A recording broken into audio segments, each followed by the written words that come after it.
Welcome to the Tools of War and You. This is part of an ongoing series of deep dives into various aspects of the board game Kingdom Death Monster. Today we're looking at the Manhunter's gear, fighting arts and innovations. So before we get into it, let's just talk a little bit about the Manhunter, who is a expansion monster, a nemesis monster at Node 1 and roughly around the power level of the Butcher. It's a very good expansion and one I thoroughly recommend, as it's enjoyable and thematic, and it is nice to beat the ever-living snot out of an incredibly unpleasant class of creatures. So Manhunters, and I'll go into this lore in more detail when we talk about the showdown, but Manhunters are slavers. They are a pastiche and amalgamation of the Undertaker from wrestling, cowboys, so colonial settling cowboys came further from that, and traditional American colonialist settlers, hence the pilgrim hat that the Manhunter wears, and then just a general big old slice of the classic colonialism that was exported so well by the Kingdom of Scotland and England, also known as the United Kingdom, to vast amounts of the world here, there and everywhere. But we're not here to talk about colonialism, we're here to talk about these awful creatures which come from the Holy Lands. They march across long distances to find settlements in the Plain of Stone Faces, and one would assume elsewhere, looking for people to subjugate and then take a tithe from. They're not seeking to decimate and take the whole village. They're not really looking to kill if they can avoid it. They're looking for more, well, let's just say more meat for the mill back in the Holy Lands. The Holy Lands is a pretty awful place, and Manhunters are a part of the whole process, and they suck. But this expansion does not suck, the showdown does not suck, and the gear is really good fun as well. This is just one of those expansions I thoroughly recommend. If you don't have it, you should pick it up. But anyway, as you can see, we've already felled our Manhunter. He's lying here, face down on the table. And we are going to now have a look through the gear, and then the innovations, and then the fighting arts, and the associated story events. So essentially, we're going to look at everything in the Manhunter expansion, except for the fight. So, let's get going, shall we? Right. First thing to note with the gear is that there are 4 levels for the Manhunter, and 4 of the pieces of gear are gained through those levels, and then 1 is gained via a critical during the showdown fight. All of the Manhunter's gear is unique. The stuff has a tool-related theme to it. It's not a huge theme, because tools in Kingdom Death don't have a large amount of variation, interactions and mechanics yet, but it is a space that is developed a bit by the Manhunter and can absolutely be developed further in the future. So our very first item, which we gain from defeating the level 1 Manhunter, is the Reverberating Lantern. This is an item tool lantern. It's unique, like everything here. It has an upwards facing green and a right facing blue, which are decent but not amazing affinities. This does have a lot of decent connections, but you can get it elsewhere, and you can't complain about an item that mostly doesn't do anything having affinities. It's always good. Lantern keyword, useful for the end game part of People of the Lantern. And then down here we have an ability that you use on the hunt phase, making this a dedicated hunt support tool item. At the start of any hunt turn, before you've revealed an event, so before you turn the card over or roll for Overwhelming Darkness, you get to trigger the story event Sonorous Rest, and this is a limit of once per hunt. So let's take a look at Sonorous Rest, and then we'll talk about the timings of when you may want to trigger it. There we are. So Sonorous Rest gives each survivor the option to either rest or tune. You can tell by the colours what these are going to do, but if you don't know the colour linking for each affinity, green links to defensive stuff and survival, and blue links to luck stuff and things to do with the mind. So, resting gives you extra survival, 2 baseline plus 1 extra for each survival, each green affinity you have, and then tuning gives you plus 3 insanity and an extra 1 insanity for each blue affinity you have. Your typical default here will be you'll take rest if you don't have max survival, but if you're at 0 insanity you may take tune. If you're at max survival you'll take tune anyway, because with the exception of a few monsters and situations you're not punished for having lots of insanity, and it's a resource that's constantly drained off survivors via intimidate actions and hunt events, etc. Just like survival is expended through showdowns and other situations on the hunt, and so on. If you have the War Room innovation, which we will have a look at in a little bit because it's from the Manhunter expansion, you get to use these neat little low-tech headphone noise cancellers to have a nice, safe, silent area to prepare for the showdown, which allows you to repair up to 1d5 points of armor damage suffered during the hunt phase. So you can't go over your initial departing amounts, but you can gain back up to 5 points, and you can have it from multiple different places. It doesn't all have to be one single hit location. And you can remove 1 token gained during the hunt phase, so that could be a negative attribute token. It could be a bleed token. Anything that is a token, even if we get newer tokens in the future, like infestation tokens, or banana tokens, you'll be able to get rid of them. Then, if you have storytelling innovated, which is from the core game, you get to roll a dice, and the worst is nothing at all happens, but otherwise you can gain survival, or +1 courage and +1 understanding, or a random fighting art. So everything on here is great. This is a fantastic little story event, because the hunt exists to try and wear you down on the way in to the monster. It's there to try and reduce your survival totals, you knock down your insanity, inflict you with negative tokens, and damage your armor, and inflict event-based injuries. They don't go to severe injuries, but inflict light and heavy injuries. So having something that counters that to a certain degree, and you choose when to trigger it, is absolutely fantastic.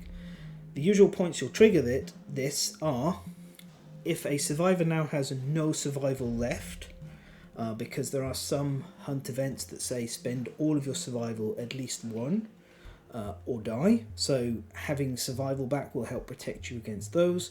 The last but 1 hunt event before the monster is another place where it will get used. Just remember, do it before flipping up the card.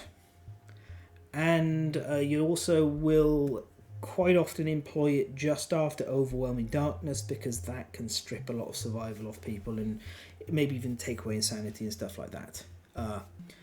I think, to be completely honest, the Reverberating Lantern is a top tier support item for the hunt.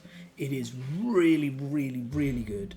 And once you have it, the only times you will not be using it are likely when you're facing Nemesis monsters, because you don't have a hunt phase to them. It's fantastic. It's also a nice little bit of lore, world building, because this is kind of like a storm lantern type thing. It's got shutters on it. It points the light in a single direction.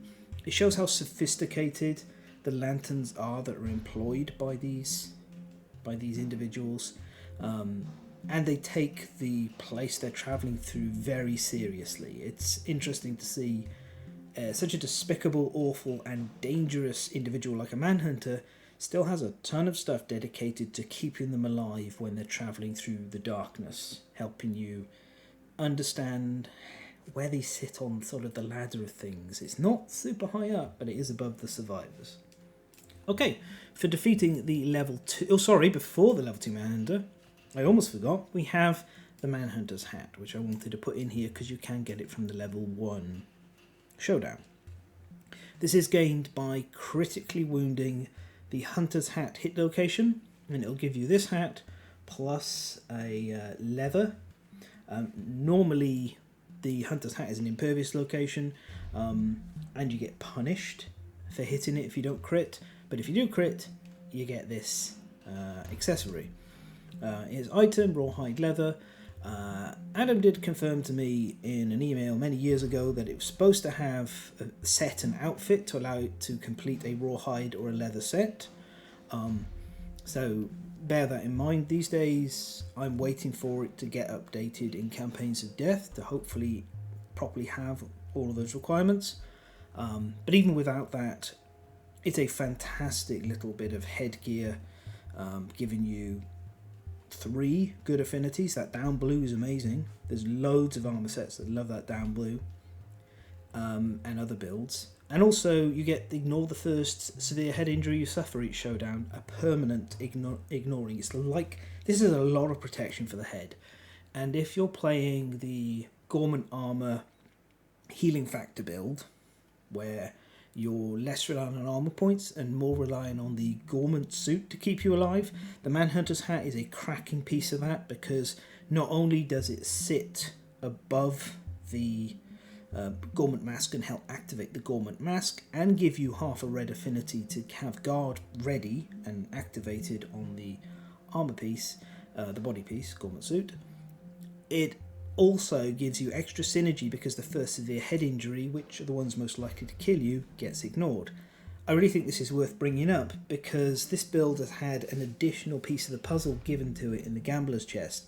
The Fascism philosophy has a knowledge that is very relevant, and I'm not going to go into it in lots of detail here, but if you've seen it, you probably know which one I'm talking about. It relates to helping with severe injuries.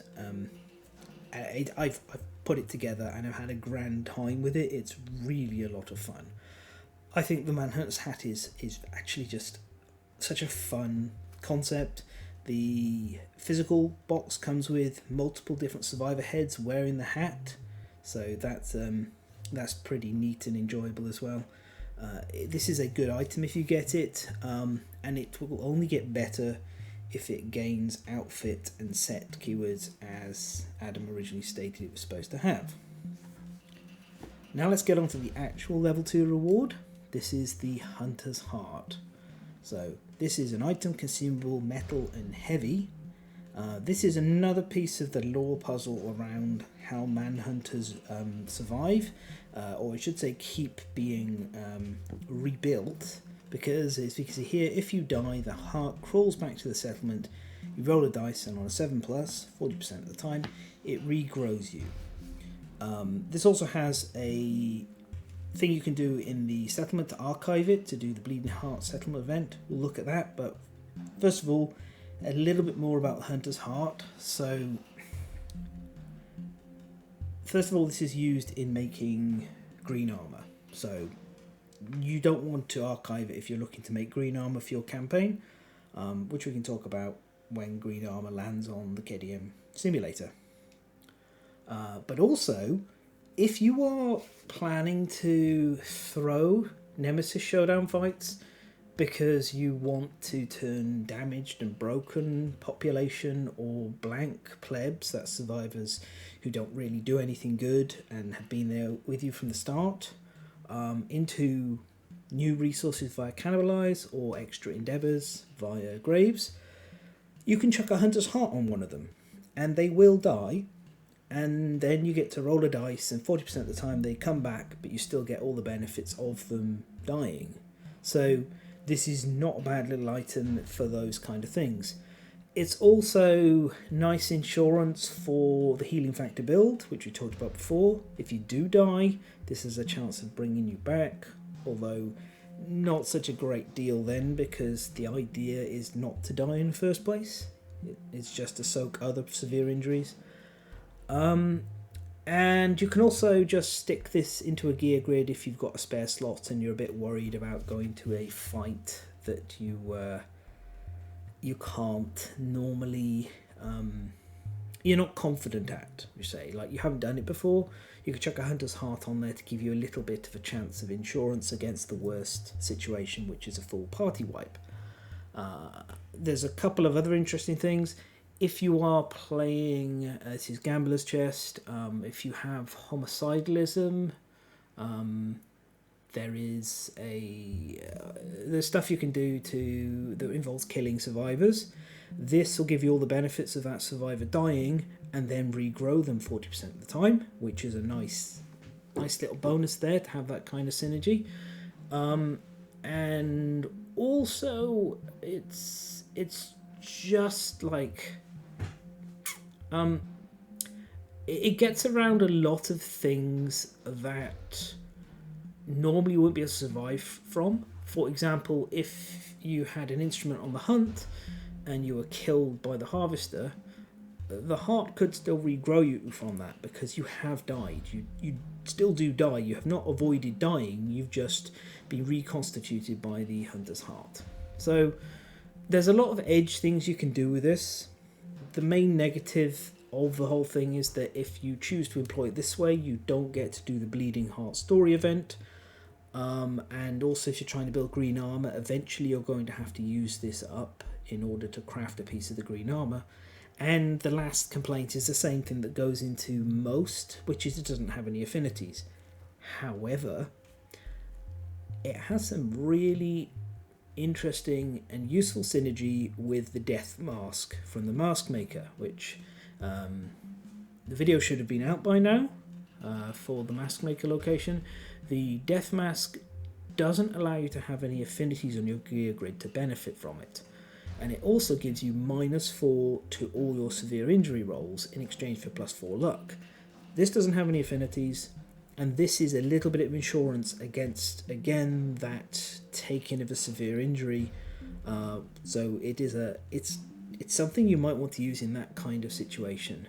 So the main thing is that you want to use it either as you have a planned strategy to kill the survivor, and you're like, I need them to die, but if I get them back, that will be a nice bonus. Or you're putting it on someone who is more likely to die, and you would prefer it if they didn't. And it's like a little insurance because you have sufficient space. Which, as I've talked about before, most of the time you're looking to construct like builds that are 7 or so fixed items, and then you have 2 flex slots. That becomes harder for tanks and similar. But anyway, I've talked a lot more about this item than I thought I would do, but it is a fairly interesting one that is becoming more and more viable as the game has deepened and expanded. So it's interesting, and I think it's better than Undeathable, which comes with, say, the green charm, because you don't need to have a bunch of affinities on your gear grid. This thing works and it gets you out of the showdown before bringing you back, which can also be quite beneficial. So let's take a quick look at Bleeding Heart, shall we? So Bleeding Heart is once per campaign, and a survivor is nominated to inspect the heart. That survivor is going to have a Confectioner's Crisis, and you'll gain the Crimson Candy innovation, which we'll look at in the innovation section. The Confectioner's Crisis is unique in that you get to pick which one you're going to resolve. There's the Compulsion, Transcendent Awe, and the Tradition. And which one you pick, there isn't really a wrong choice. This one gives +1 permanent accuracy, +1 understanding, and heals all permanent injuries for 2 survivors. This one is +3 permanent strength in the Transcendent Masochist Fighting Art, which we'll look at when we look at the fighting arts. And this one, if you have cooking, is +1 permanent luck to the Confectioner and increase the settlement survival limit by 2. I would say the Tradition is the most powerful of them, for sure.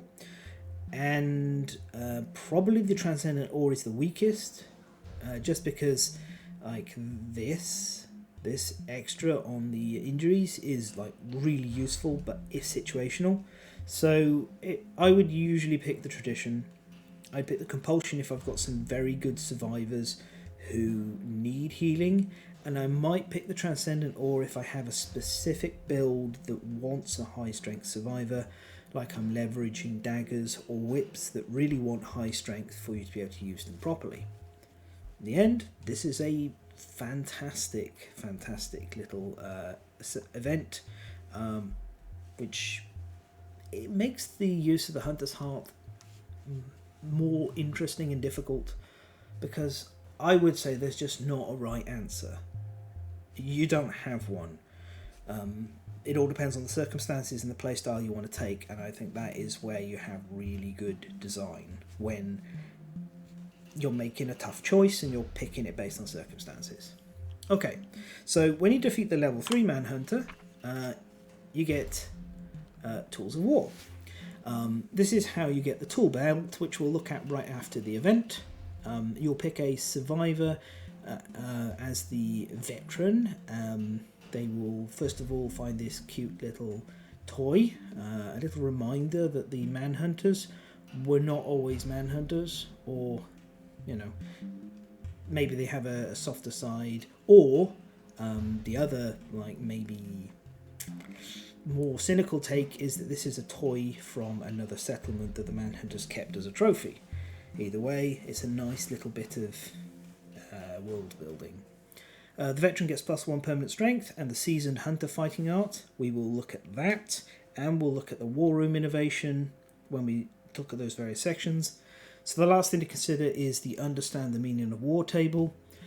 The nice thing about this is you get to choose who is impacted by it after the roll. That is always a nice situation, because it means you don't have to assign a bad survivor or a neutral survivor or take a gamble. You get to pick the best survivor to have the result. On a 1 to 2, a survivor gets the Hoarder disorder and a random fighting art as they pocket a clay mixture and a small bag of unidentifiable powder. The nice thing about this is Hoarder is not a terrible disorder. It's actually used to unlock a strain fighting art that I really like. And you get a random fighting art, which could be way better. Could be really good. And you can always use the Barber Surgeon trepanning to remove the Hoarder disorder. Hoarder disorder, that's a fun pair of words. To be able to benefit from the fighting art. So that's an opportunity to make a survivor be more powerful. It's also worth noting that this works nicely with Romantic, because Romantic will give you more options of fighting arts. Standard Romantic, that is, not the Gambler's Chest Romantic. That one works differently. On a 3 to 5, you get 4 survivors who can have +1 understanding each. Great, that means you could trigger some insights during the settlement, or you can get important survivors closer towards that white secret at the top end of max understanding. Just good. 6 to 10, a survivor gets the Trailblazer fighting art, and if they have Fear of the Dark or Prey, they get to remove them. If you've innovated Sculpture, which hopefully you should do because it's a really good innovation, then you also get the to remove Fear of the Dark and Prey from all survivors in the settlement. It says Afraid of the Dark here. That's not a disorder, it's Fear of the Dark. Just remember, Fear of the Dark is the Iron Maiden song. Afraid of the Dark is a children's show, if I remember correctly. Are you afraid of the dark? Yeah, I vaguely remember my cousins talking about that. Yeah, so all of these results are great, and this table is really well designed, because there's always an opportunity to get something interesting and unique and new. We'll talk about Trailblazer and Seasoned Hunter after we finish talking about the gear. So let's get back to that. Right, this is the tool belt itself. So this is one of these build-defining gear cards. I talked about the Acanthus Doctor being a defined class. The tool belt is another one of these. So it has the item metal and fragile keywords. Fragile is a bit of a bummer. This is a unique item that you will not be able to get without resetting your timeline. So don't take it into situations that may archive fragile gear, like anything with vibration damage. Be careful. It also has an up-facing blue and a right-facing green. It's nice to have affinities on gear cards. These are not terrible. I will say that the blue would have been better if it faced downwards, but the green is fantastic. Its first ability, outside of unique, is if you have no weapons in your gear grid, gain +3 evasion. So that's anything with the weapon keyword, but as I'm sure you've already noticed, to the right of this, we've got things with attack profiles that are not weapons. So, and they're tools. It's like the designer Zachary Barash knows what he's doing, isn't it? He does. He's very good. You get +3 evasion. In addition, all tools in your gear grid lose frail. I'll talk about that in a moment. Tools with attack profiles gain +1 speed, +3 accuracy, and sharp. So the frail thing is because originally the bone pickaxe and bone sickle had frail. That's kind of changed, and there aren't really any frail tools around that are going to get broken. So we might see this card get updated, but even if they don't update it, this is just a redundant line that it doesn't matter that it's there. But I thought I'd explain why it's on there in case you're thinking, I don't know of any frail tools. That's because these two here used to be frail. The other thing they do is they give the attack profiles +1 speed, +3 accuracy, and sharp, effectively increasing the strength of the weapon from between 1 to 10, with an average roll being 5.5, or if you prefer, between 5 and 6. So that makes the bone pickaxe 2 speed, 5+ accuracy, and then an average strength of 7 to 8. It also makes the bone sickle 3 speed, 5+ accuracy, and average strength between 5 and 6. Now, it used to be the default recommendation would be take the bone pickaxe, because how frail worked and interacted with mineral gathering was frail pickaxes could get broken. We're now in a situation where it's just pickaxes can get archived, so it doesn't matter if they're frail or not. So you probably don't want to use your bone pickaxe on the mineral gathering hunt if it's the only way you can attack outside of using your fists, teeth and feet, which is a bit of an unfortunate thing, which is why these days I recommend the bone sickle. It has 1 less strength, which can matter depending on the breakpoints, but you obviously want a lot more strength if you're going to be going on the tool front anyway. There's a bunch of neat ways that's done. Sometimes it's achieved with Acanthus Doctors, it can be done with the Power Potion, or it can be done just by having a Transcended Masochist Giga Chad, big high strength. But because the Bone Sickle doesn't get archived during herb gathering, you can rely on this, and then you can make sure your bone pickaxes are still used in a disposable form.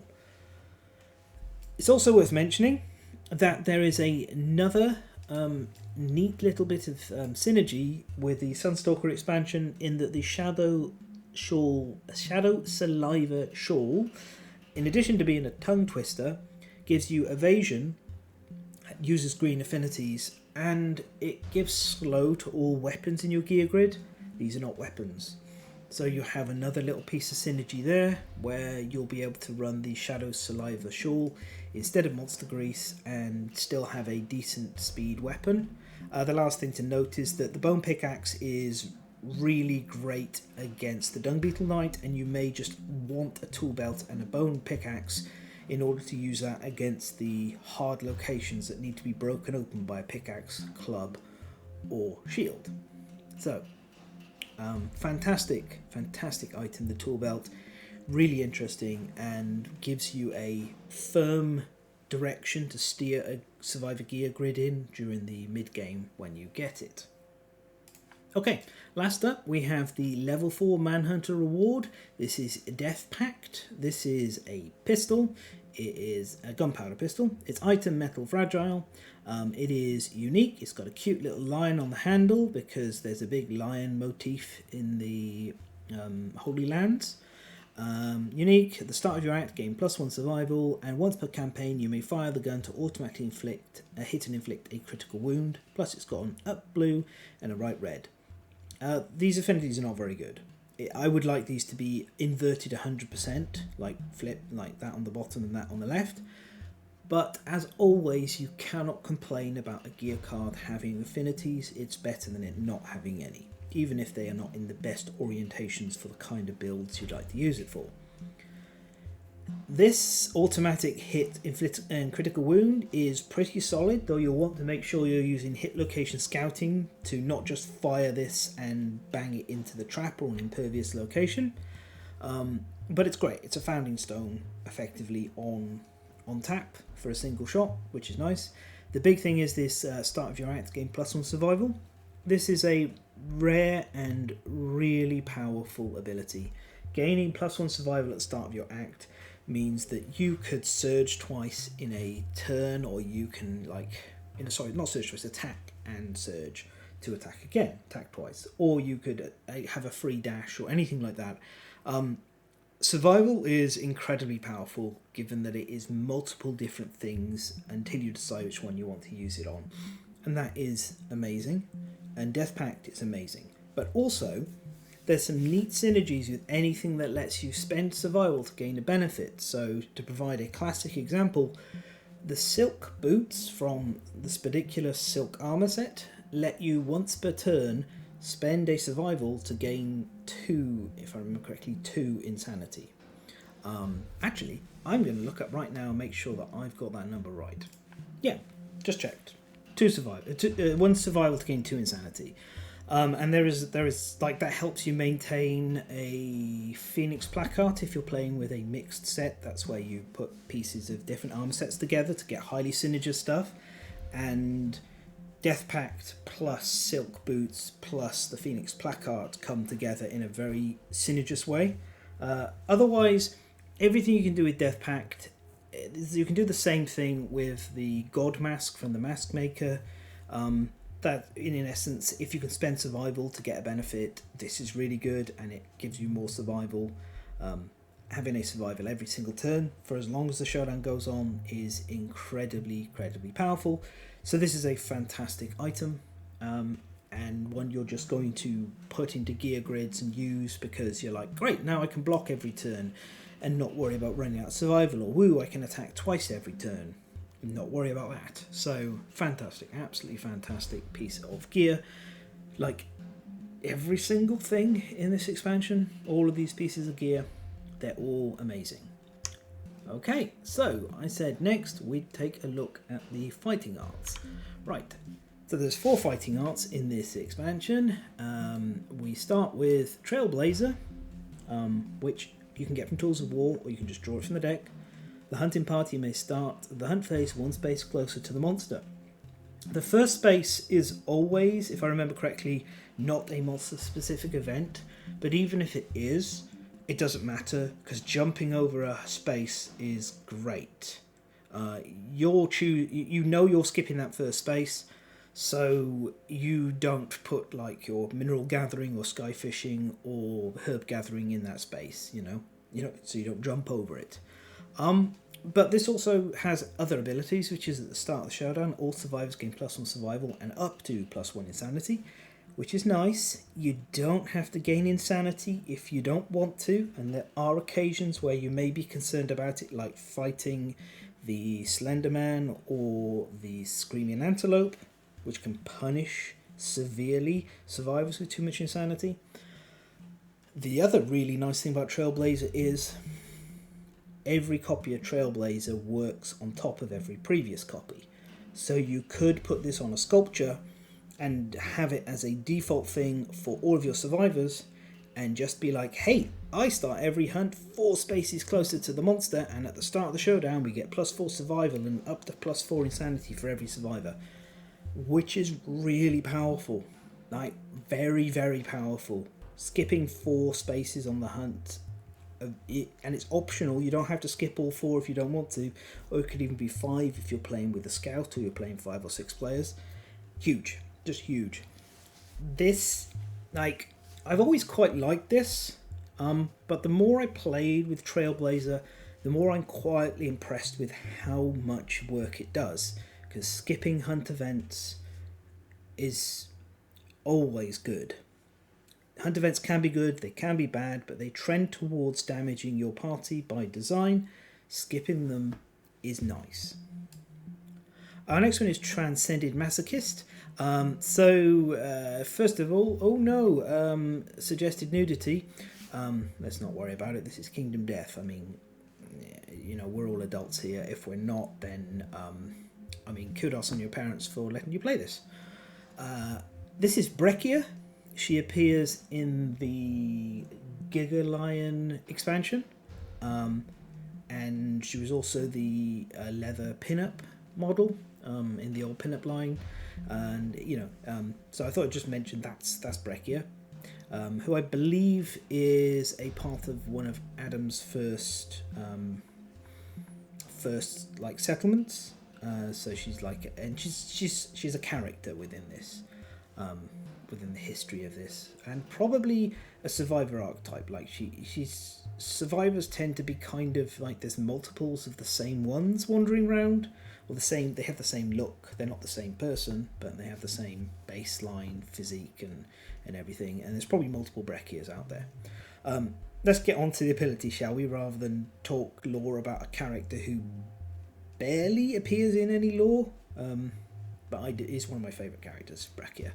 I love her hair with the lantern. Yeah. Anyway, whenever you get a bleeding token, you get +1 survival, +1 insanity. You ignore echnophobia and apathetic. That's the fear of sharp objects, and that's just apathy, both of which can be absolutely crippling. We've already seen how you can directly gain this via the Hunter's Heart, if you want to. This ability here, whenever you gain a bleeding token, gain +1 survival and +1 insanity, is quietly good normally. It's gotten really good with the Gambler's Chest, because Crimson Armour likes to bleed yourself, and also the Crimson Pearls inflict bleed on you at the start of a showdown and scale you up with bleeding. This is also great against monsters that like to inflict bleeding, like the Butcher and the Sunstalker, although you can't remove the bleeding when fighting the Sunstalker if you have Black Blood, which, if you don't know what that is, when the Sunstalker lands on the KDM simulator, or you are one of those lucky people who opens a box containing the Sunstalker, the only expansion I still rate an 11 out of 10 because of how much I love it, then you'll know. But this is quietly very good. Next up we have Seasoned Hunter. Whenever a random hunt event is a double, so that's like 10% of the time, the event reader, that doesn't have to be the person with his fighting art, they gain +1 understanding and +1 courage. Again, technically they stack. There doesn't seem to be anything, multiple survivors could have Seasoned Hunter, and that would trigger multiple times. But this is just a nice passive bonus to help survivors get up to, especially max understanding, which is very powerful. You can't complain about having this, although you will probably overwrite it with more focused fighting arts at times. And then our last one, Abyssal Sadist, apart from having this gorgeous gentleman here who looks like 2 rodents stitched together. The first time you wound the monster, each attack gain +1 survival and +1 insanity. You ignore the effects of Fear of the Dark and Prey. This is given to you during the introductory event against the Manhunter, where 1 survivor will gain this fighting art. This +1 survival, +1 insanity for the first wound, each attack is amazing. It will keep paying for your surges over and over. You will read about people putting this on sculpture because of how good it is. And I think it says a lot that I could see myself sculpting Abyssal Sadist, Transcended Masochist, or Trailblazer on a sculpture to make use of them depending on what gear and every other strategies I have in my settlement. It's high praise when you're looking at a group of fighting arts, and I'm like, none of these are bad, and 3 of these are ones I would consider putting on my sculpture if I didn't draw Timeless Eye, because I usually want to put Timeless Eye on it because I love Timeless Eye. Anyway, we've got the innovations left to look at, so let's crack on. Okay, so we'll start with Settlement Watch. This is a Hovel consequence, so it is in that second tier of innovations, and it doesn't add anything more to the deck, so it's nice to take. Departing survivors gain +2 survival when they depart for a nemesis encounter or a special showdown. Lovely stuff, really good. Nice to have passive survival gains. And then down here we've got this Endeavour, and on a 1 to 7, if you have no fighting arts, you gain a fighting art at random, and on an 8+, if you have 0 or less strength, gain +1 strength once per lifetime. So this is stronger if you have picked both Protect the Young as your birth principle, because then your survivors will be born with 0 strength, and Romantic, because then your survivors will draw 3 random fighting arts and choose the best one to have. So that's like the way you leverage this best of all. Actually, one of my preferred ways to play is with Protect the Young and Romantic, and so Settlement Watch is something I like for my particular playstyle. Obviously this falls down in value if you don't have either of those. If you've gone with Survival of the Fittest and Accept Darkness, then Settlement Watch is just really going to provide this top bit and maybe some stuff down here, but not as powerfully. It's still not bad either way. It's just a good innovation. War Room is next. It's +1 survival limit. That's something you always like to have. It stops quarries moving off the hunt board, so you don't have to worry about starvation anymore. And if they would move backwards, extending the amount of hunt, then 70% of the time, 4+, they don't. Sweet. When you Endeavour, you get a reroll on the hunt event table this Lantern year, which you must reroll before performing the event. I suspect, and I always play it, that you don't get to reroll the Harvester, because that's what the Harvester's text says, even though this says reroll before performing the event. You know, let's be honest, it's going to be that way. We all have to live in a Harvester world, so but like, ignoring my bugbear over the Harvester, which is kind of just a thing I complain about a lot, partly jokingly, partly serious, but on the whole, re-rolling a hunt event result before you perform the event can be great, because there's a load of events that when you look at them you're like, oh, that's bad, like that's going to archive a fragile piece of gear, or we don't have a whip and I don't want to deal with that. Just don't re-roll something because it's mediocre, because it's bad to re-roll from a mediocre into a negative, and you're kind of gambling up and down that way. So it's nice, and I think it's worth spending an Endeavour on this, because that can actually prevent a lot of problems, especially on the longer hunts where there's a lot of basic hunt events and things can mound up. Okay, our last one is Crimson Candy. So its passive ability is at the start of the showdown, each survivor gains monster level survival. And the Endeavour is you can roll 10% of the time -1 permanent accuracy. On a 2 to 6, it does nothing but make you skip the next hunt. And on a 7+, it heals the intracranial hemorrhage and gaping chest wound. Gaping chest wound is -1 strength. The intracranial hemorrhage is also removed by trepanning. So the final result of this is don't bother endeavouring on this. It's worth innovating because, well, you get it, I should say. You get it anyway. It's worth getting from the Hunter's Heart if you're not doing anything else with the Hunter's Heart, because the survival gain is great. But once you do have it, you're not going to use the Endeavour, really. I don't think it's worth it, unless you're trying to make a survivor skip a hunt for some particular reason that I can't think of right now. And yeah, that's it. That's everything in the Manhunter expansion, outside of talking about the showdown, which I will do in the future. I am going to say that this is one of the finest Nemesis monsters there is, as sort of a mini bonus review. It's a really fun, well done showdown that takes place in and around a wrestling ring. I kid you not, that's what's right there on the board. And The Undertaker, who has retired, still is one of the greatest wrestlers of all time. Super Eye Patch Wolf's video on The Undertaker is a phenomenal watch, and I say that as somebody who is not interested in wrestling.